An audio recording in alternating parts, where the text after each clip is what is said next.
어제 저녁 60대 초반의 한 지인에게서 다급한 전화가 걸려왔습니다.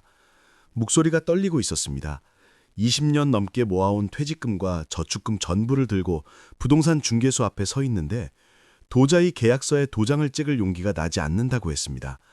지금 사면 손해를 볼 것 같고 안 사면 기회를 놓칠 것 같고 밤마다 잠을 이루지 못한다고 했습니다. 평생 모은 돈인데 한 번의 실수로 모든 것을 잃을까 봐 두렵다고 했습니다. 바로 그 순간 깨달았습니다. 지금 이 시간에도 수많은 분들이 똑같은 갈림길에 서 있다는 사실을 말입니다. 올해 2026년은 부동산 역사에서 중요한 분기점이 될 것입니다. 지금 내리는 선택 하나가 10년 후 여러분의 삶을 완전히 바꿔놓을 것입니다. 오늘 이 영상이 끝날 때쯤 여러분은 명확한 답을 얻게 될 것입니다. 사야 할지 말아야 할지, 어디에 투자해야 할지, 언제 움직여야 할지를 정확히 알게 될 것입니다. 하지만 그 답을 듣기 전에 반드시 알아야 할 진실이 있습니다. 올해 부동산 시장은 지난 10년과 완전히 다른 모습을 보이고 있습니다. 지난해 연말까지만 해도 시장은 얼어붙어 있었습니다.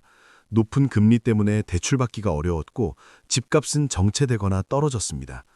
매수자들은 더 떨어질 것을 기다리며 관망했고 매도자들은 팔지 못해 발을 동동 굴렀습니다. 거래는 끊겼고 중개소마다 한숨소리만 가득했습니다. 그런데 올해 들어서면서 분위기가 달라지기 시작했습니다. 조용하지만 확실한 변화들이 감지되고 있습니다. 금융당국이 조금씩 대출 문턱을 낮추고 있습니다. 금리도 천천히 내려가는 추세입니다. 무엇보다 사람들의 심리가 바뀌고 있습니다. 더 떨어지기를 기다리던 사람들이 슬슬 움직이기 시작했습니다. 하지만 여기서 중요한 질문이 생깁니다. 과연 지금이 매수 적기일까요? 아니면 아직 더 기다려야 할까요? 대답은 간단하지 않습니다. 왜냐하면 올해 부동산 시장은 지역마다 유형마다 완전히 다른 방향으로 움직일 것이기 때문입니다. 모든 집이 오르는 시대는 끝났습니다. 이제는 선택과 집중의 시대입니다. 제대로 고르면 큰 수익을 얻지만 잘못 고르면 큰 손실을 봅니다. 먼저 서울시장을 들여다봅시다.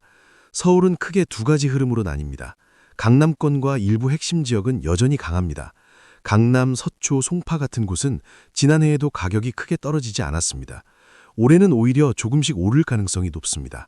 왜 그럴까요? 수요는 여전히 많은데 공급은 한정되어 있기 때문입니다. 좋은 학군, 편리한 교통, 높은 생활 수준을 원하는 사람들은 계속 이곳을 찾습니다. 하지만 투자 관점에서 보면 고민이 됩니다. 가격이 이미 너무 높습니다. 억 단위가 아니라 10억 단위입니다. 평범한 사람들이 접근하기 어렵습니다. 게다가 이미 많이 올라서 추가 상승 여력이 크지 않습니다. 안정적이지만 큰 수익을 기대하기는 어렵습니다. 그렇다면 주목해야 할 곳은 어디일까요? 바로 강북권의 재개발 지역입니다. 성북, 노원, 도봉, 강북구 같은 곳들이 조용히 움직이고 있습니다. 낡은 주택들이 재개발되면서 새로운 아파트 단지로 탈바꿈하고 있습니다. 가격은 강남의 절반 수준이지만 교통은 오히려 더 좋은 곳도 많습니다. 지하철역이 가깝고 도심 접근성이 뛰어납니다. 작년까지만 해도 사람들이 외면했습니다. 강북이라는 이유만으로 선입견을 가졌습니다. 하지만 올해는 다릅니다. 실수요자들이 눈을 돌리기 시작했습니다. 강남은 너무 비싸니까 강북으로 눈을 돌리는 것입니다. 재개발로 새 아파트가 들어서면 이미지도 완전히 바뀝니다. 여기서 놓쳐서는 안 될 포인트가 있습니다. 재개발은 타이밍이 전부입니다. 너무 일찍 들어가면 10년을 기다려야 하고 너무 늦게 들어가면 이미 가격이 많이 올라 있습니다. 지금이 바로 적기인 곳들을 찾아야 합니다. 조합 설립이 끝났고 사업 승인이 났으며 3, 4년 내 착공이 확실한 곳을 골라야 합니다. 경기도 시장은 또 다른 양상을 보입니다.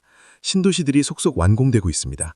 하남, 남양주, 고양, 김포 등지에 새 아파트들이 쏟아져 나옵니다. 입주 물량이 많아지면 가격은 안정되거나 오히려 떨어질 수 있습니다. 같은 가격대의 선택지가 많아지니까 매수자들이 유리해집니다. 하지만 여기서도 차별화가 일어납니다. 같은 신도시 안에서도 역세권과 그렇지 않은 곳의 차이가 극명합니다. 걸어서 10분 이내에 지하철역이 있는 아파트와 버스를 타야 하는 아파트의 가격 차이가 점점 벌어집니다. 학군이 좋은 단지와 그렇지 않은 단지도 확연히 갈립니다. 그렇다면 경기도에서 투자 기회는 어디에 있을까요? 답은 교통 인프라가 새로 생기는 곳입니다. 올해와 내년 사이에 개통 예정인 지하철 노선들이 여러 개 있습니다. 노선이 개통되기 전과 후의 가격 차이는 엄청납니다. 개통 소식이 발표되면 가격이 오르기 시작하고 실제 개통되면 한 번 더 오릅니다. 지금 공사 중인 노선 주변을 눈여겨봐야 합니다. 특히 서울 접근성이 좋아지는 지역은 주목할 만합니다. 강남까지 40분 이내로 갈 수 있게 되는 곳들 말입니다. 출퇴근이 가능한 거리가 되면 수요가 폭발합니다. 서울 집값의 절반 가격에 서울 생활권을 누릴 수 있으니까요. 하지만 모든 것이 장밋빛은 아닙니다. 반드시 경계해야 할 위험 요소들이 있습니다. 첫 번째 위험은 과잉 공급입니다. 어떤 지역은 수요보다 공급이 훨씬 많습니다. 새 아파트가 계속 들어서는데 사람들은 들어오지 않습니다. 이런 곳은 입주 후에도 가격이 오르지 않고 오히려 떨어집니다. 미분양이 쌓이고 프리미엄이커녕 분양가보다 낮은 가격에 거래됩니다. 두 번째 위험은 금리 변동성입니다. 지금은 금리가 내려가는 추세지만 언제든 다시 오를 수 있습니다. 대출을 많이 받아서 집을 사면 금리가 오를 때 이자 부담이 커집니다. 월 상환액이 감당할 수 없는 수준이 되면 집을 팔아야 하는데 급매로 내놓으면 손해를 볼 수밖에 없습니다. 세 번째 위험은 정책 변화입니다. 정부의 부동산 정책은 예측하기 어렵습니다. 갑자기 규제가 강화될 수도 있고 세금이 늘어날 수도 있습니다. 특히 다주택자 규제는 항상 뇌관입니다. 투자 목적으로 여러 채를 사두면 정책 한 방에 큰 타격을 받을 수 있습니다. 그렇다면 올해 현명한 투자 전략은 무엇일까요? 첫째, 실수요 중심으로 접근해야 합니다. 투기가 아니라 실제로 살 집을 고르는 마음으로 접근해야 합니다. 내가 살기 좋은 곳, 자녀들이 좋아할 곳, 노후를 보내기 편한 곳을 기준으로 삼아야 합니다. 그런 곳은 다른 사람들도 원합니다. 수요가 탄탄하니까 가격도 안정적입니다. 둘째, 입지가 전부입니다. 교통, 학군, 생활 편의시설이 삼박자를 갖춘 곳을 찾아야 합니다. 하나라도 빠지면 나중에 팔기 어렵습니다. 특히 지하철역 도보 10분 이내는 절대 조건입니다. 나이가 들수록 차보다 대중교통이 편합니다. 셋째, 레버리지를 조심해야 합니다. 대출을 최소화해야 합니다. 가능하면 절반 이상은 자기 돈으로 사는 것이 안전합니다. 금리가 오르거나 집값이 떨어져도 버틸 수 있어야 합니다. 욕심내서 큰 집을 사려다가 빚에 허덕이면 안 됩니다. 넷째, 분산 투자를 고려해야 합니다. 전 재산을 하나의 부동산에 몰빵하는 것은 위험합니다. 부동산은 유동성이 낮습니다. 급하게 현금이 필요할 때 집은 바로 팔 수 없습니다. 적정 비율을 유지해야 합니다. 부동산, 예금, 주식 등으로 나누는 것이 현명합니다. 다섯째, 장기 보유를 전제로 해야 합니다. 단기 차익을 노리면 10중 8구 실패합니다. 최소한 5년, 가능하면 10년 이상 보유할 각오로 사야 합니다. 그래야 시장 변동에 흔들리지 않습니다. 조급하게 사고 팔면 수수료와 세금만 날립니다. 한 가지 더 강조하고 싶은 것이 있습니다. 정보에 속지 마십시오. 요즘 부동산 유튜버들이 넘쳐납니다. 모두들 자기 말만 들으면 돈 번다고 합니다. 하지만 그들은 수수료를 받고 특정 물건을 홍보하는 경우가 많습니다. 객관적인 정보가 아닙니다.